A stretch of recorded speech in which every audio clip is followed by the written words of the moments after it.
we're talking about this question of sort of net migration going through the roof. We've got Australia's birth rate falling, so we're having massive demographic change.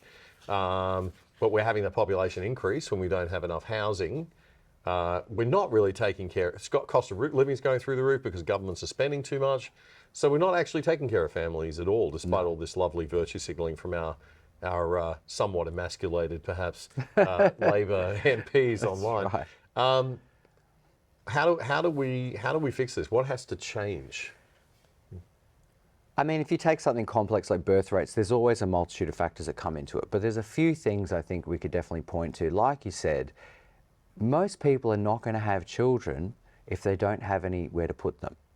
And so Australians want to buy houses, and not even just apartments. They want houses. They want a backyard. They don't want iPad apartment children, And the levels of immigration we've had are making that harder than ever before. It's mathematically not possible that if you're bringing in more people into the country at a rate faster than we can build houses, then it's going to increase the demand, therefore the cost of housing. It's mathematically not possible. Yeah. And also too, a lot of the people they're bringing in will be competing for labour jobs. And so for your average Australian, average working Australian, you might be up in the professional classes, or we all know definitely the political classes, and doing quite well. But if you're in the labour market, there's no way, it's mathematically not possible that bringing in more population is not creating more competition for wages. So your working class Australians are going to suffer, they're going to struggle to get those wage increases, we're going to compete for wage increases. Now, traditionally the left would say, well, you're anti-immigration and and we need this labour. We need people to come in and work. And we do have some fantastic people here working, thank God, because we do have labour shortages in many areas because of other mismanagement. But I think I heard Douglas Murray or somebody saying the other day that, you bring in migrant workers to look after the elderly, to be nurses, and we've got some fantastic migrant workers in Australia in that field. But they get old, and then they need people to look after them, and it just keeps going. Right. And that's where the UK has sort of gotten itself into this sort of vicious circle, I guess. Absolutely. So you do have to come to a point where you say, well, what sort of a nation do we want to be, right? And what are we? It's always a short-term fix, isn't it? It's always kicking the can down the road. And it seems like a lot of these, especially the Labor politicians, they can get in, they virtue signal about their family life and how pro-family they are, get their pay packets and get out. And so, by the time the migrant workers start aging themselves, and it's a Ponzi scheme. It's not their problem. Even you talk about the UK, even Nigel Farage is coming out saying, the levels of immigration we're having, it's the levels. We've always had some immigration, but it's the levels that we're having currently. It's increasing the pricing of housing, and it's making people compete harder for wages. Let's put that chart back up, the Australian net overseas migration chart, and you can see pretty clearly there, just looking, because it goes back to 1900. And if you look on the left-hand side there, we have zero, and then World War I obviously drops down. Then it sort of stays pretty much, around zero. I mean, there's the spike after the war, and then you got World War II where it's flat, and then you come into the 50s and we start having, migration at a kind of around the 100,000 level right through until sort of 2010, and we see that spike in 2010 up to about 250,000. So that was the Rudd era, I guess. Rudd Gillard Rudd and Turnbull, Abbott Turnbull, or whatever the heck it was. Two of our finest prime ministers in our entire history. Thank you, both sides of mainstream politics, for those guys. And then we've got the sort of plummeting back to zero during COVID, and then there's just this astronomical explosion in the last 12 months, 18 months. Absolutely. It's being felt, right? People are going to feel that.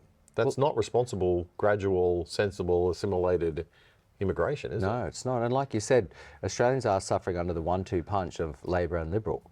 If you look at the extreme left, like the Greens, they're acting under this utopian vision that they can take care of everybody and we can all equalise the entire world and we'll all be fine and sing and dance in the fields together. But that's not the reality. We can't take care of the entire world. We can take care of a certain amount of people. We can give a certain amount of people Western opportunities at a time, and that can keep going. But we certainly can't caretake the entire world or 1 million a year. Yeah. And then Labor, they're acting up much on the same thing. The Labor really seems to represent the bureaucracy to me these days, and so it's good for a lot of government bureaucrats. You know, they have more people to sell programs to, they have more political dependence. But then Liberals as well, instead of looking after small business, sole trader people, they really seem to be shifted to looking after big business. And look, the thing is, if you own a utility, if you're selling phones or power, something that everybody can afford, more bodies in a country simply means more profit. But if you're a small business, that's where, or middle class, that's where you're really getting stuck. So it suits the extreme left's utopian visions. It suits the bureaucracies, and it suits the big end of town, the big business. But it's, once again, it's your working middle class, sole trader, small business Australians that are really getting hit. And I've said a lot of times, you know, the middle class is really the more moral class, because they're the ones face to face with reciprocity. You know, they're the ones who, if they don't do well at their job, they don't get paid. Right. They don't have subsidies. They're not big enough to get subsidies to stay afloat if they do a bad job. Yeah. You know, so, you know. And they're not small enough to need welfare and be able to That's access right. government welfare. So you've They're got not this. dependent. So the middle class are the ones who really are at the coalface of what is, when you're saying they're the sort of the most moral class, you mean they're the class that sort of feel the impact of consequences of their behaviour, their reciprocity and natural law theory. Yeah. Yeah. Yeah, viewers should check out our chat about reciprocity and natural law. But that's in the middle class, in a small business, where you come face to face with that. And you know, I've always been a huge advocate of small business. I worked in small businesses myself because you're so close to the boss. So if you come from working classes and you go work in a small business, the boss very often will have lunch with you and talk about business. And you learn so much that you don't learn as a cubicle worker in a big corporation. Well, the left like to sort of paint corporations as evil corporations of the, you know, and corporations are big bureaucracies just like government. They are, in effect, fairly lefty. That's how they operate, right? I mean, they're big bureaucratic organisations. They're removed and detached by their size and power from the impacts of the market. They can have a buffer to the impacts of the market a lot more than probably obviously small business does. Small business represents the innovator, the entrepreneur, the person who gets up and has a go, tells the boss to go stick it and tries it out on their own. That person has to be protected. That is what made the West great, really, is you know, empowering little people to go out and say, you know what, I'm going to have a crack at this on my own. I'm going to set up my own business. I'm going to do it slightly differently, and then we get innovation from that, and we grow, and the market grows. And so small business is about much, much more than just, you know, being a segment of society that we need to look after. It's the essence of what it means to be a liberal democratic nation. That we aren't just a bunch of people going and working either for massive government bureaucracies or going and working every day for massive corporate bureaucracies. And that's you would think, with Marx always banging on about, you know, the dehumanization of working in a big organization, that would be the very thing that we're trying to prevent. But we're not. We've got government and large corporations working together now to squash that innovation, that independence, that small business spirit.